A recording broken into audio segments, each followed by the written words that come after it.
PDP Goodluck Jonathan responds to Vice President's charges. INEC says more than 2,000 PVCs stolen in Akwa Ibom. In international news, Palestinian group says they will respect Gaza truce as long as Israel does the same. And in sports, Flying Eagles play Ghana, Benin Waffle Tournament.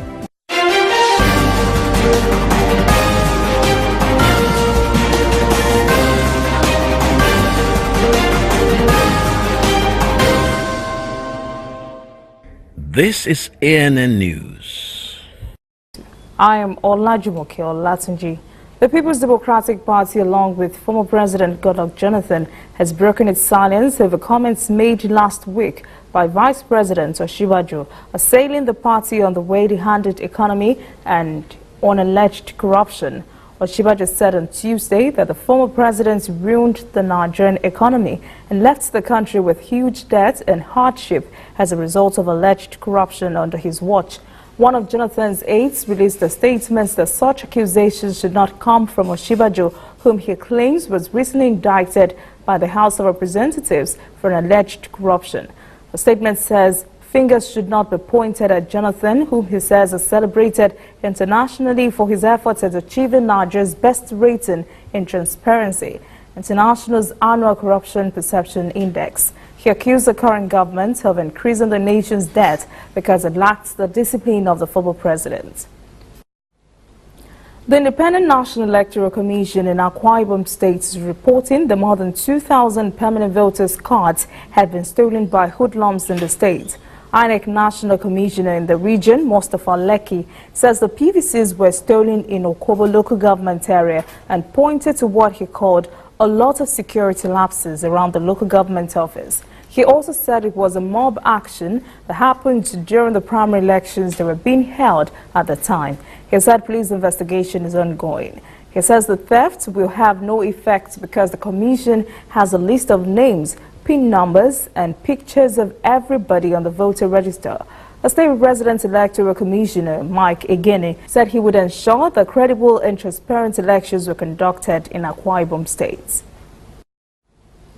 The Nigerian Investment Promotion Council says the Federal Capital Territory and 18 states have received 65 projects worth $73 billion in the first 3 quarters of this year. The council said in a report on its website, 11 sectors got much attention during the period. Mining and quarrying received 43% of the total value, construction got 25%, manufacturing 23%. The rest of the pie was shared by electricity, gas, steam, air conditioning supply, transportation and storage.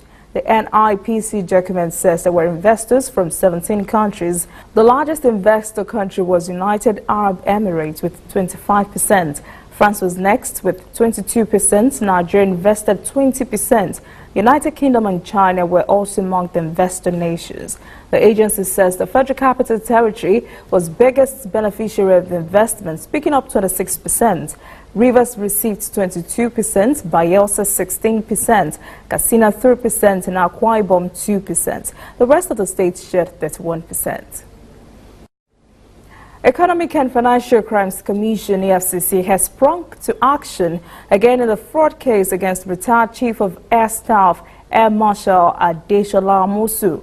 The retired naval officer, along with Air Vice Marshal Jacob Adigun and Air Commodore Olugbenga Gbadebo, was rearraigned on a 13-count charge of fraud at the Lagos Federal High Court. The rearrangement happened because the case was starting afresh after Justice Idris, who was hearing the case, was elevated to the Court of Appeal. The FCC's charge sheet has been amended to exclude the names of 8 firms that were originally joined as defendants. The FCC alleges that the 3 officers conspired to steal 21.5 billion naira belonging to the Nigerian Air Force. The charge says the officers diverted the funds in 2014 using 8 firms as front. The 3 officers pleaded not guilty. The FCC has filed a final forfeiture application for the funds before Justice Mojisola Olatoregun. Ruling on the application has been adjourned till December the 3rd. Former National Security Advisor, retired Colonel Sambo Dasuki, has asked the Federal High Court in Abuja to excuse him from further appearance for his trial. Dasuki is being tried for illegal possession of arms and money laundering, alleged diversion of 2 billion naira arms fund and other charges. In a letter to the Federal High Court, Abuja, the former NSA accused the government of President Muhammadu Buhari of high-handedness, hypocrisy, lopsided and partisan rule of law in the conduct of his trial. He accused the federal government of failing to obey various orders for his bail, including orders by domestic courts and ECOWAS Community Court of Justice. Dasuki failed to show up in court on Tuesday, and prosecution counsel Dikbo Okwesayi asked the courts to proceed to try him in absentia, quoting a section of the Criminal Justice Act that supports that process. Justice Ahmed Mohammed says the defendant should have written to the court through his attorney, not directly. The case has been adjourned till Monday. There seems to be new energy in Nigeria's oil sector as daily production is set to rise to almost 2 million barrels next year. Nigerian National Petroleum Corporation Group Managing Director Makanti Baru said on Tuesday the country will also raise the daily condensate production to 500,000 barrels. Nigeria currently produces 1.5 million barrels of oil and 400,000 barrels of condensate daily. There is also an effort to reduce reliance on imported fuel. Barrow said NNPC is in the final stages of talks with consortiums, including top traders, energy majors, and oil services companies to revamp its long-neglected oil refineries. Nigeria imports at least 70% of its foreign needs. Now to the issue of minimum wage that has so much dominated the news lately. Organized Labour has now issued a December ultimatum to the Nigerian federal government to implement 30,000 naira as new minimum wage. Major labor unions have also indicated willingness to resume a nationwide strike in 2 weeks if the federal government continues to drag its feet on the matter. President of Trade Union in Congress, Boboy Balagai Gama, and Secretary General of the Association of Senior Civil Servants of Nigeria, Bashar Alade Lawal, warned the federal government on Tuesday that Labour would not accept less than the 30,000 naira agreed upon at the meeting of the tripartite committee. Kaigama warned that an attempt to reduce the figure or delay the implementation could result in dire consequences. He also said Labour expects the implementation of the new minimum wage would not exceed December. Coming up, African stories. South Africa Home Affairs Minister Gigaba resigns. And later, biggest Israel-Gaza firefight since 2014 ends in ceasefire.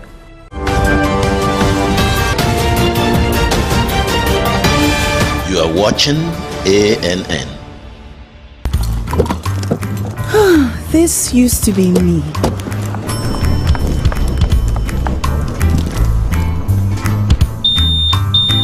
But that was before I got the perfect bag. It's handy and easy to use. All I need in one compact space, just like my MTN Extra Value plan. I used to get one plan for my calls and then try to remember which data plan worked for me. Roaming was a totally different ballgame. Not anymore. I've got the MTN Extra Value all-in-one plan. If you're a data buff like me, you get extra data with some talk time. And if you like to make calls, you get extra talk time with some data. And when I'm abroad, I automatically browse, chat, and call right on the same plan. MTN Extra Value was made just for me. More of data or calls, whichever one you prefer. MTN Extra Value is made just for you. Whether in your house, at your office, on your phone or online, we are there. We have the facts behind the headlines. We cut to the chase with the news you really need. We cover every angle. We are the bigger, better news network. We are African News Network. ANN. Watch ANN News on MITV from a truly African spirit. Welcome back. This is ANN News. Now to African stories. The Ebola crisis in Northeastern Democratic Republic of Congo is not likely to be contained anytime soon. The disease has already killed more than 200 persons. Now, here is the shocker. The World Health Organization's Emergency Response Chief, Peter Salama, told reporters on Tuesday the outbreak is expected to last until the middle of next year. Salama said it would take at least that long before the outbreak can be declared over.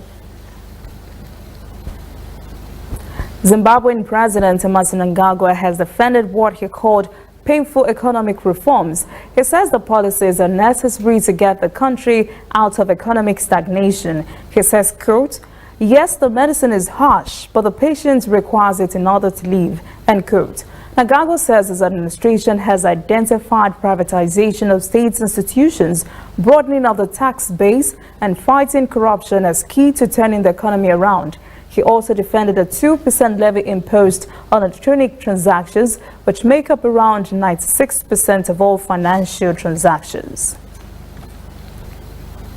At least 15 persons have been killed on Tuesday in a fresh bout of fighting between Cameroon army and separatist rebels. There has been an uptick in violence since President Paul Biya won a 7th term in office last month.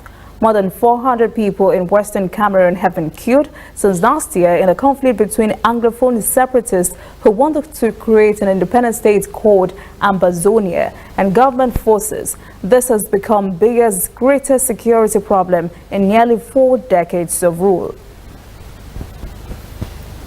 The Ugandan police have arrested 3 students in connection with a school dormitory fire that caused the deaths of 9 male students in a secondary school in Rakai on Monday. 30 students sustained injuries and have been admitted to the hospital. Police say the suspected students have been suspended from the school for bringing alcohol to the institution and for locking up and trapping their schoolmates, then setting the building ablaze. Authorities also say they're still looking for 6 alleged co-conspirators.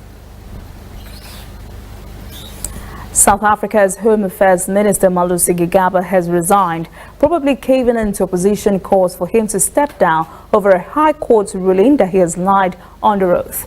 Pressure on Gigaba mounted when South Africa's official anti-graft watchdog said last week that he should be disciplined for lying under oath that he knew nothing about the wealthy Opian family's attempt to open a private airport immigration facility.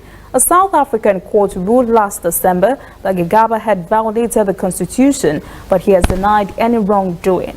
Gigaba was finance minister during President Jacob Zuma's regime between March last year and February and was appointed Home Affairs minister same month. A public protector directed President Ramaphosa last Wednesday to discipline Gigaba. Pope Francis is planning a 2-day visit to Morocco in March next year, likely to highlight the plight of migrants, given the kingdom's role as a transit route for Africans looking to migrate to Europe. The Vatican announced the trip to the Muslim-majority country on Tuesday, saying the Pope had accepted an invitation from King Mohammed VI. He will stop in Rabat and Casablanca. The Pope had told reporters this year that Europe needed to focus on education and investments in Africa if it wanted to stem the flow of migrants. As Italy closes its ports to most African asylum seekers, more are entering Spain, with the majority coming via Morocco.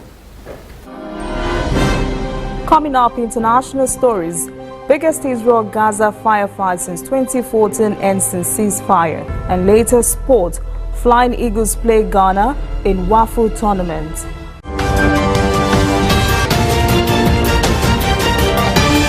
You are watching ANN.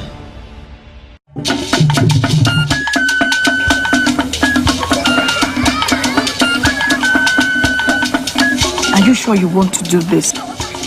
Adam, go and bring us your husband. Okay, hello baby. We're in this together, okay? Can you hear me? Keep coming forward. Wait, stop. You okay, lean to your right. Keep walking down. Keep walking to the left. Yes. You're almost here. Keep going.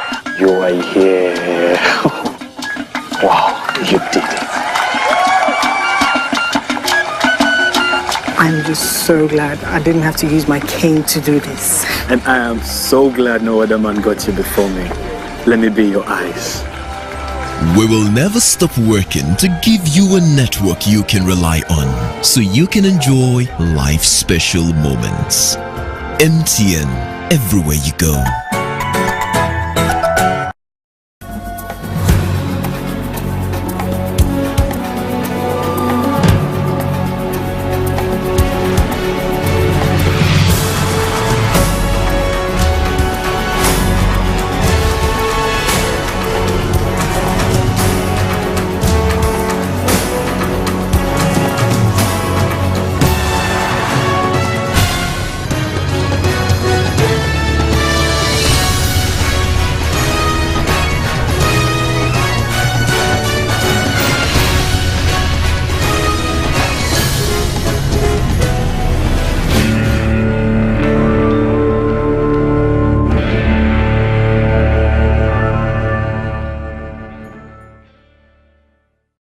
There is a new all-news network on the scene in Nigeria to give news from a purely news perspective and to promote free information flow across Africa. Fresh views, unbiased, bold, with a purely African view. African News Network, ANN, in a truly African spirit. Welcome back. This is ANN News and World Event. Egypt and the United Nations had been working to bring an end to hostilities along and around the Gaza border since Monday evening. Now, Palestinian factions Hamas and Islamic Jihad have announced a ceasefire in a joint statement. A renewed ceasefire between Israel and Palestinian militants in Gaza is thought to bring an end to the most severe round of fighting between the two sides since the start of war 4 years ago. The Israeli Prime Minister's office did not comment on the latest report, in line with its response to previous restorations of the ceasefire. Sri Lanka's parliament has passed a no-confidence motion against newly appointed Prime Minister Mahinda Rajapaksa and his government on Wednesday, throwing the country deeper into crisis. The move comes a day after the Supreme Court overturned a presidential decree dissolving the legislature and calling for snap elections.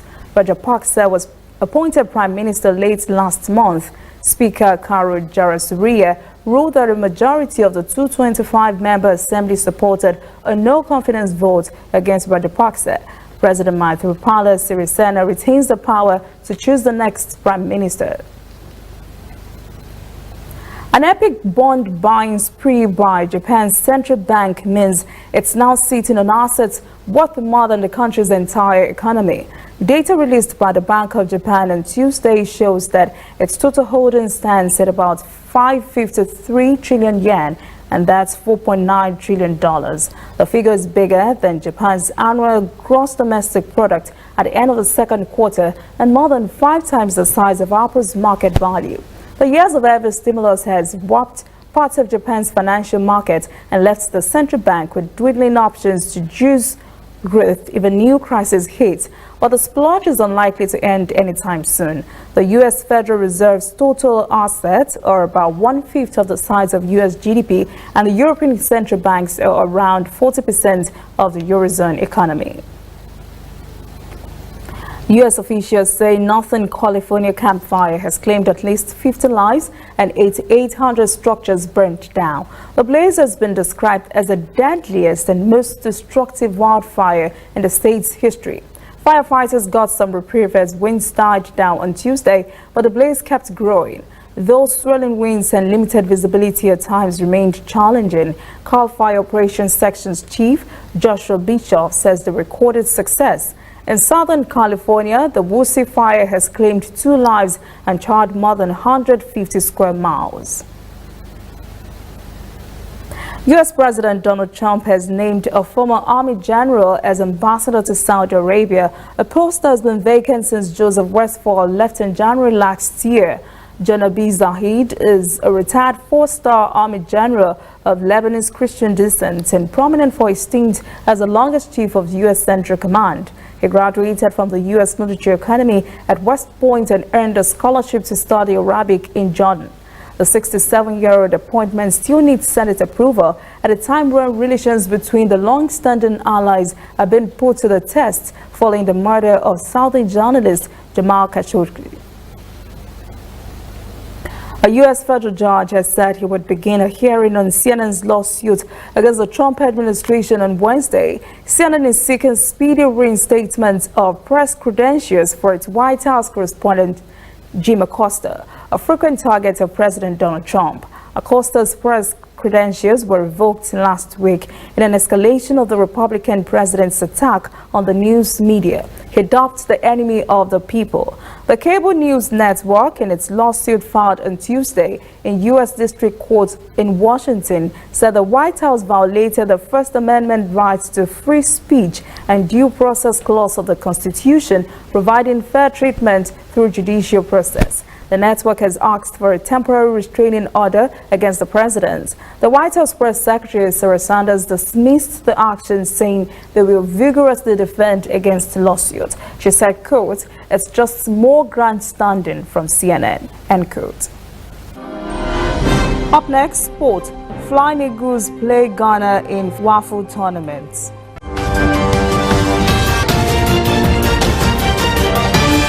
You are watching ANN. If you know fit go internet or follow for Twitter, you know fit snap photo send or get it photo send. Now because you dey use Palasa, your phone no dey answer. See me see wahala. My brother, go get smartphone, yeah. Drop that Palasa phone. Phone wey no go for your hand, yeah. Drop that Palasa phone. Phone wey no fit take selfie. Drop that Palasa phone. No be correct phone, yeah. Drop that Palasa phone. Upgrade to a smartphone today and get double data for 6 months on any MTN data bundle you buy. Simply purchase a smartphone from any store, anywhere in Nigeria, or bring your current smartphone from any network. Insert your MTN SIM card to start enjoying your double data bonus. Offer is open to all new and existing MTN subscribers. Join the largest smartphone movement today. Make it not for your hand, that's Palasa phone. We are on the road every day, canvassing throughout Africa for news you really need. We follow the story everywhere, from every corner of Nigeria to the wide African expanse. We bring you what's making headlines. We connect you with news you can use. ANN, African News Network, in a truly African spirit.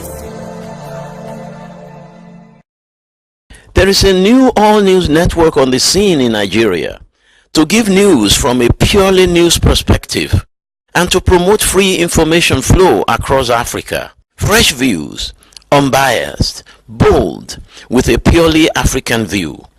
African News Network, ANN, in a truly African spirit. Welcome back. This is ANN News and Sport. Nigeria's under-20 boys Flying Eagles will face their counterpart from Ghana, Benin Republic and Nigeria Republic in Group B of the Waffle Under-20 Cup tournament holding in Lomé, the capital of Togo, next month. Organizers have put the competition together as a major preparatory program for the sub-region's 5 teams that have qualified to participate at the 2019 Africa Under-20 Cup of Nations finals holding in Tanzania in February next year. The Flying Eagles comes up against the Young Scourers of Benin in their first match of the tournament on 7th December, before matches against Junior Mena of Nigeria Republic on the 9th of December and Ghana's Black Satellites on the 12th same month. Nigeria's Professional Football League Yobe Stars will unveil Ngozi Elechi as their new head coach. Elechi has already penned a 2-year contract with Yobe Stars after severing ties with another MPFL side, Go Round FC. Elechi has kept being sacked at the start of the season following go-rounds in different starts to the campaign. The young tactician will replace Mohamed Baba Ganaru at Yobe Desert Stars. And that is ANN News this evening. Thank you for joining us. For details on this and other stories, visit our website, annafrica.net. Conversation continues on our social media platforms, Twitter, Instagram, and Facebook at ANN Africa TV. I am Olajumoke Olatunji. Have a pleasant evening.